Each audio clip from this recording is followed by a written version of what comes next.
Welcome, friends of the Greasy Shop Rag. Today we're going to take a look at an Echo GT2000 string trimmer. Customer complaint is that he just can't get it running. So what we're going to do, we're going to first take the spark plug out of this machine and see what we got going on inside the cylinder. You know, the condition of the cylinder is a huge clue as to the history of the machine. You can usually tell how it's running as far as being rich or lean, if it had a dirty air filter or maybe no air filter at all. If there's scoring in the cylinder, you know, we're not going to proceed with the repair on this thing. It's just not worth it. It's an old machine. The guy's got his use out of it. And to put a piston and a cylinder in here, it's not cost effective at all. So what we saw was a clean, shiny cylinder and a spark plug that wasn't that bad, so we're putting it back in. Now, you can throw money at a machine and gouge a customer for repairs and hope they come back. Or you could just not replace the parts that don't need replacing, right?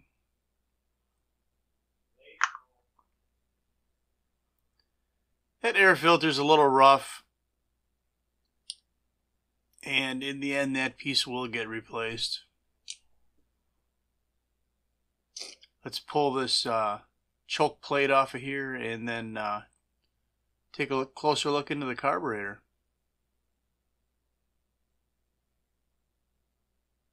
Now I don't know if that cap was cranked down there that tight.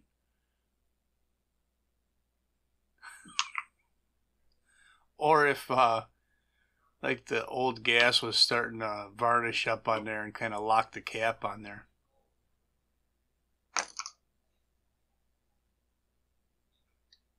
So we're checking the condition of the fuel line, deciding whether or not we want to replace it. And off comes the carburetor. Off comes the fuel lines. Now this isn't that big a deal to replace this whole bundle of lines. Echo does offer a kit with a grommet and the fuel lines, or you can just piece it together with individual parts in the shop. Now sometimes these fuel lines don't want to push through the grommet. They're meant to be a tight fit so the fuel won't leak. You might have to lube them up a little bit to get them to pass through. And now all I'm doing is duplicating the line that I pulled out of the tank.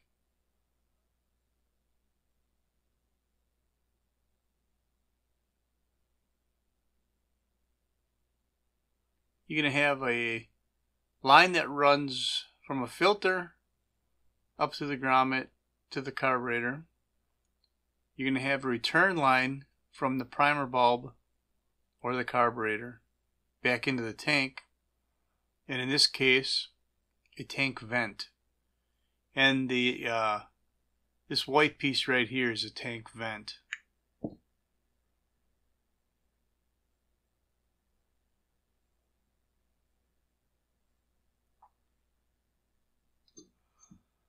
And we'll just trim the lines to size.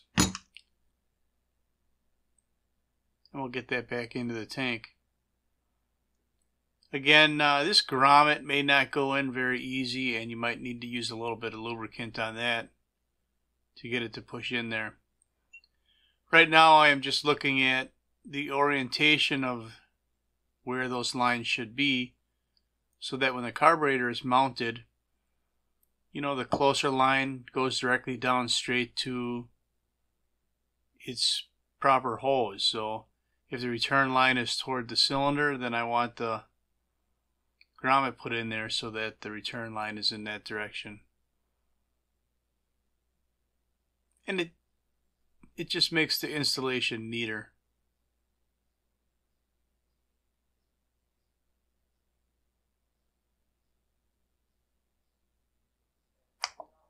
So the guy said he couldn't get the machine started. I think I know why.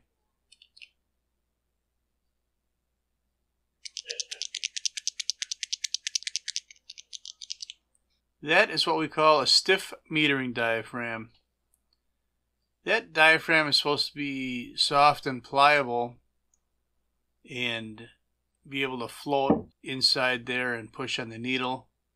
I should say it should be able to push on the metering lever, which will open the needle in the carburetor. And when they're stiff, they don't move, or they either hold the needle open all the time, or they'll never move to open the needle. And it doesn't really take, it doesn't have to be this brittle or this stiff to create a problem for the machine.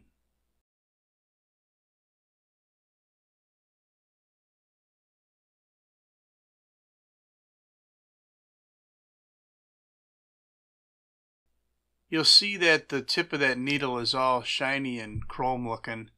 Well, that's just some kind of preservative they put on there to keep the rubber from breaking down. I always clean that off there before I reassemble the carburetor.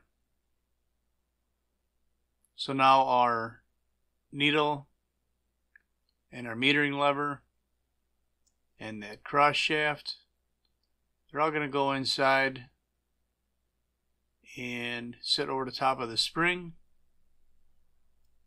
Double check and make sure that the spring didn't get bumped out of place and that it's sitting in there the way it's supposed to.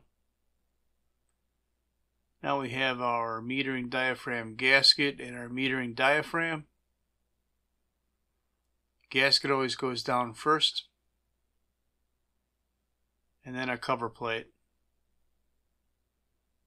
And you'll notice there's a hole in that cover plate, and it's because that gasket has to move back and forth. And if we created a sealed chamber there, it might not want to move.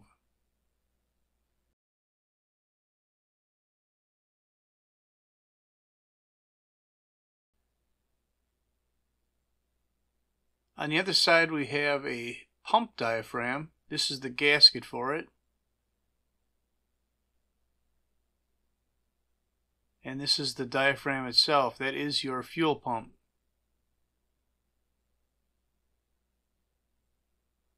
Pulses from the crankcase operate that fuel pump.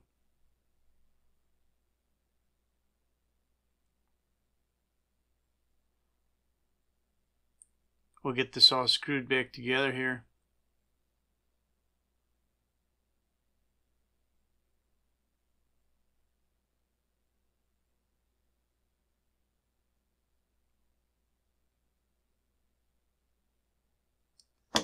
Now we'll put our fuel lines on, and if there's any confusion, just push the primer bulb and put your finger over the end of one of the fuel lines, and if it's pushing against your finger, then that's the return line to the tank. If it's sucking your finger up, then that's the line that the fuel filter should be on. So we've attached our throttle cable.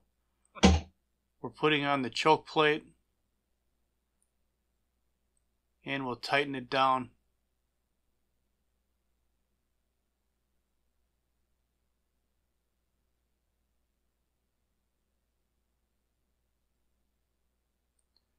We'll put some fuel in here and see if this thing's going to run.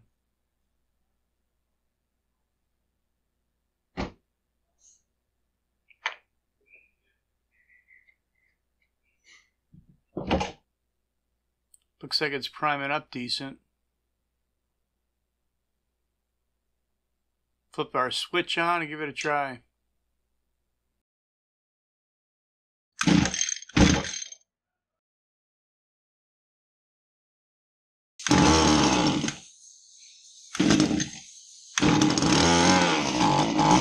Alright, well that'll never do. So we got to make a few carb adjustments here and get this thing close enough to running where I can get it outside and properly adjust it. So that's all I'm going to have for you on the Echo GT2000 string trimmer tune-up. Thanks for watching. Later.